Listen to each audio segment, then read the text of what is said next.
রাধে বন্ধুরা, তোমরা সবাই কেমন আছো? আশা করছি তোমরা সবাই ভীষণ ভালো আছো। আমরাও কিন্তু বেশ ভালো আছি। আজ হলো বুধবার, তোমাদের সবাইকে সাথে নিয়ে আজকের ব্লগটা শুরু করলাম।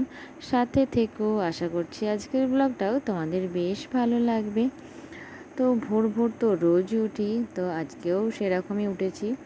আর জানো তো বন্ধুরা, এই গরমে ভোর ভোর ওঠাটা কিন্তু খুবই ভালো।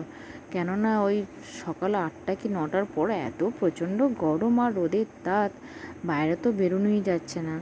তো ভোর ভোর উঠে সংসারের কাজকর্মগুলো যদি সেরে নিতে পারি তাহলে তো খুবই ভালো হয়।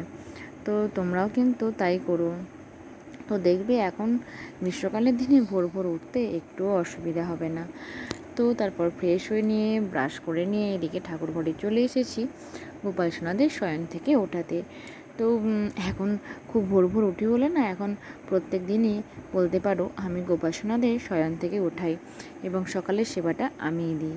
তো এদিকে দেখো মেয়ের কাণ্ড, তো ওখানে দৌড়াতে গিয়ে কত ফুল তুলে এনেছে, তো ওই এত ধুতরো ফুল আর ওই চাপ চাপ লাল জবা ফুল তুলে নিয়ে এসেছিলো। আর এদিকে তোমাদের দাদা ভাই কালকে এই খামার বাড়িতে আর কি সবজি গাছগুলো লাগিয়েছে এবং ড্রাগন গাছটাও লাগিয়েছিল। আর এদিকে কি বলো তো, দেখতেই পেলে কিছু ওই ঝিঙে গাছ না সরি কুমড়ো আর শশা গাছ কিছুটা বেরিয়েছে। তো ওগুলো সেই চৈত্র মাসে যখন সেদিনকে ফল ছিল তো সেদিনে লাগিয়েছিলাম, তো সেদিনই বেরিয়েছে ওগুলো একসাথেই। আর এদিকে দেখো আমি তারপর বাড়ির রুমে এসে তারপর ঝাঁটপাটগুলো আরম্ভ করেছি। তো সিঁড়িটা ঝাঁট দিয়ে নেমে এসে ভালো করে একদম স্টিলগুলো মুছে নিচ্ছি। তো সকালবেলায় সকাল উঠে যে কাজগুলো করব তো তখনই করতে পারবো, বাগানো মোছামুছি। তারপর বেলার পর এমন কাজের চাপ বেড়ে যায় তখন আর একদমই না এগুলো পারি না। তো সেই জন্য ভাবলাম সিঁড়িটা একবারে ঝাঁট দিয়ে তারপর একটু স্টিলগুলো ভালো করে মুছে দিই। কী বলো তো, ধুলো তো পড়েই, তারপরে ছোট ছোট মাকড়সায় জালও করে দেয়। তো সেই জন্যই আর কি সেইটা মুছে দিলাম। তো একদম উপর থেকে নিচ পর্যন্ত মোছা হয়ে গেল। তারপর এরপর কী বলো তো, ডাইনিংটার পর ঝাঁট দেবো। তো রুমটা ঝাঁট দিয়ে দিয়েছি। আর ছেলে ঘুমাচ্ছে বলে না রুমটায় আলোটা জ্বালিনি। তো ছেলে যতক্ষণ ঘুমায় ততক্ষণই তো আমার কাজ। তো সেই জন্য আজকে আর আলোটা জ্বালিনি, তাড়াতাড়ি করেই আর কি ঝাঁটপাটটা দিয়ে দিয়েছি। তো রান্নাঘরটা বড় মাদের রুমটা সব ঝাঁট দেওয়া হয়ে গেছে, তো শুধু বাকি ছিল ডাইনিংটা। তো সেই জন্য ডাইনিংটা ঝাঁট দিয়ে নামিয়ে নিচ্ছি। তারপর কি বলো তো, এরপর আজকেও তোমাদের দাদাভাই যাবে বাজার। তো সেই জন্য কিন্তু আগের দিনের মতোই তোমাদের দাদাভাইয়ের জামা, ঘড়ি, প্যান্ট, রুমাল, তারপর ওই ঠান্ডা জলের ফ্লাক্সে গ্লুকন-ডি সব গুলে রেখে কালকে রাতে যে জিরে জলটা ভিজিয়েছিলাম সেটা ফুটিয়ে সব ঠিক করে রেখে দিয়ে তারপর কিন্তু কাজে হাত দিয়েছি। আর এদিকে ঝাঁটপাট দেওয়া হয়ে যাওয়ার পর যে রুমের সামনেটা ওটা ধোবো, তো ওখান থেকে জলটা নিয়ে চলে এলাম। তো এখানটা না খসখসে টাইলগুলো দেওয়া আছে বলে খুব একটা ভালো মোছা যায় না। তো সেই জন্য রুমগুলো মুছে বেরিয়ে এসে আর এখানটা আর কি ধুয়ে দিই রোজই বলতে পারো। আর একসাথে আর কি গাছগুলো জল দিয়ে দিই, নাহলে কি বলো তো গাছগুলো না প্রচণ্ড রোদে শুকিয়ে যাচ্ছে। তো সকালে একবার বিকালে একবার জলগুলো দিয়ে দিই। তো এদিকে কালকে রাতে যে দইটা বসিয়েছিলাম, দইটা না বেশ ভালো বসেছিল জানো তো। তো একবার ভালো করে চেক করে নিলাম যে ঠিক মতো বসেছে কি না, তারপর আর কি ফ্রিজে ভরে দেবো। তো প্রতিদিন রাত্রি সন্ধ্যাবেলায় আর কি দইটা বসিয়ে রাখি আর সকালবেলায় ফ্রিজে পুরে দিই। আর কি বলো তো, এই গরমের দিনে ঠান্ডা ঠান্ডা টক দই খেতে কিন্তু বেশ ভালোই লাগে জানো তো। তো কালকে বিকালবেলায় ওই আলুর পাঁপড় বানাবো বলে আলুটা কেটে রেখেছিলাম। সকালে তো এত কাজের ঝামেলা যে সময় পাই না। তো ভালো করে আলুগুলো ধুয়ে আর ফ্রিজের মধ্যে কুড়িয়ে রেখেছিলাম। আর এই যে সকালবেলায় বার করে নিলাম একদম। আর কি বলো তো, সকালবেলায় বার করে রেখে দিলাম। এরপর কিছু কাচাকুচি আছে তো সেগুলো একদম করে নিলাম। তো ছেলে কী করেছে জানো তো, আজকে অনেকক্ষণ পর্যন্ত ঘুমিয়েছে। তো ওই মোটামুটি 7টা পর্যন্ত ঘুমিয়েছে। তো তার মধ্যে না আমার অনেক কাজ হয়ে গেছে জানো আজকে। তো এদিকে দেখো ছেলে অনেকক্ষণ ঘুমিয়েছে বলে ও কিন্তু আজকে বিছানায় হিসুও করে ফেলেছে। তো যাই হোক, সেই কাঁথাটা বার করে নিয়ে চলে এলাম।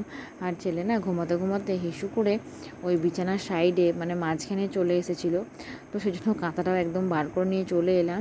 চলে এসে কাচাকুচিগুলো করে নিচ্ছি। আর এত প্রচণ্ড গরমের জন্য না সবার জামা কাপড় রোজ কাচতে হয়, না হলে কি বলো তো গ্রীষ্মকালের দিনে না জামা কাপড় না কেচে রোজ একদম পরা যায় না।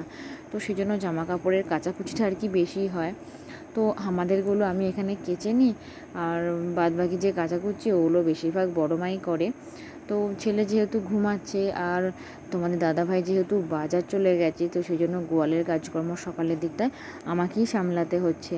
তো মোটরটা অন করা হয়েছে, যেহেতু বাসন ধোয়া কাচাকুচি সবই মোটরের জলে হয়, তো সেই জন্যই আর কি কী বলো তো ওই গোয়ালের কাজটা আমি করছি। এদিকে গোয়ালের যে গরুর খাওয়ার ডাবাগুলো আছে পরিষ্কার করে ধুয়ে, আর এদিকে গরুগুলোকে সব স্নান করিয়ে দিচ্ছি। এত প্রচণ্ড গরম, সকাল থেকে গরুগুলোর মানে গাটা আর কি গরম হয়ে গেছে।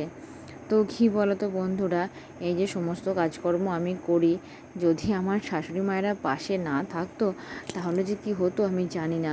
কেননা এই যে আমি এখানে আছি, আমার ছেলের দেখাশোনা করছে কিন্তু আমার শাশুড়ি মা, মানে কাজের মাঝি। আর কি বলো তো, আমরা তিনজনে মিলেমিশে কাজ করি, মানে কাজের যে আমাদের ভাগাভাগি আছে, এটা করতে হবে ওটা করতে হবে আমাকে নিজেকেই, তার কোনো ব্যাপার নেই। যখন যার যেটা সুবিধা হয় সে সেটা করে। তো আমি যখন সময় পাই, ছেলে যখন ঘুমায় তখন আমি হয়তো একটু বেশি কাজ করে নিলাম, কোনো অসুবিধা হয় না। আর যখন আমি একদমই সময় পাই না, তো সারাদিন এক এক সময় তো এমনও হয়েছে যে সারাদিন আমাকে ছেলেকে দেখাশোনা করতে হয়েছে, কোনো কাজকর্ম করতে পাইনি, তখন মা আর বড় মা ম্যানেজ করে নেয়। তো এছাড়া তোমরা তো সবাই জানো যারা আমার ব্লগ রোজ দেখো, যে কম বেশি রান্না তো আমাকে একদম করতেই হয় না, তো শুধু জলখাবারটাই আমি বানাই। তো টুকিটাকি মেয়ের স্কুল গেলে মেয়ের স্কুলের যে টিফিন বা রান্না সেগুলো আমি করি। তো যাই হোক, তো চলো, শাশুড়ি মায়েরা কিন্তু পাশে না থাকলে সত্যি সংসারের কাজকর্মে করা খুব কিন্তু কষ্ট। তো আমরা এভাবে হাতে হাত দিয়ে এত বড় সংসারের কাজ করি বলে আমাদের একদমই কোনো অসুবিধা হয় না।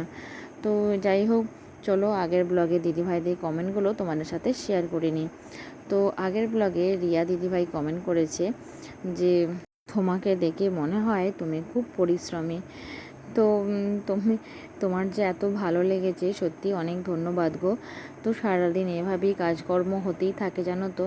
তো কারোর সংসারে কাজ কম, বা কেউ একটু কাজ কম করে, আর কারোর সংসারে কাজ বেশি। তো সংসারে তো বেশি কম কাজকর্ম থাকি। তো এদিকে দেখো, আর শর্ট ভিডিও থেকে দিদিভাই কমেন্ট করেছে নাইস।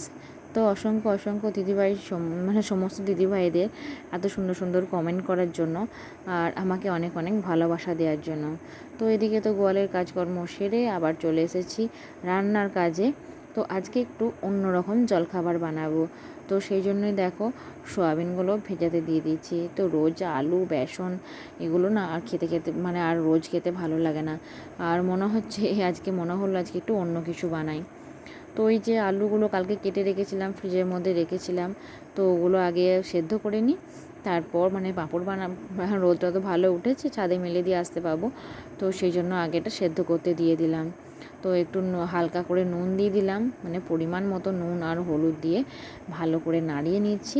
তারপর সেদ্ধ হয়ে যাক, সেদ্ধ হয়ে গেলে তারপর জলখাবারটা বানাবো।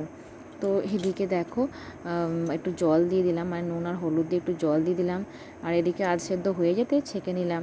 তো জলখাবারটা বানাবো বললাম, দেখো দুটো শুকনো মানে কাঁচা লঙ্কা, একটু আদা, আর আমি এদিকে সোয়াবিনগুলো নিয়ে নিচ্ছি। তো জলটা বেশ ভালো ভিজে গেছে, তো তো সোয়াবিনটা দেখো মিক্সার গ্রাইন্ডারের মধ্যে নিয়ে নিলাম।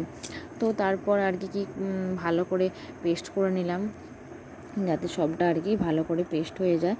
তো এরপর কি বলো তো, পেস্ট হয়ে যাওয়ার পর এটাকে এবার ব্যাটারটা ভালো করে বানিয়ে নেব। তো তার জন্য আমি একটু নুন, একটু হলুদ, তারপর হচ্ছে নানা রকম মশলা এগুলো সব দিয়ে দেবো পরিমাণ মতো।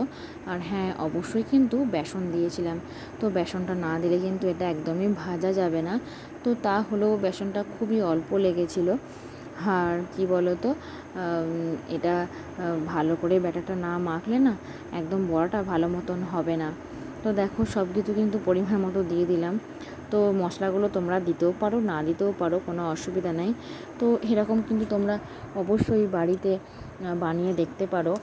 যে রোজ একঘেয়েমি জলখাবার, এটা কিন্তু ভাত দিয়ে বা মানে রাতে যে এখন তো গরম পড়ে গেছে, তো জল ঢালা যে ভাতের সঙ্গে কিন্তু এই বড়াটা বেশ ভালো লাগবে।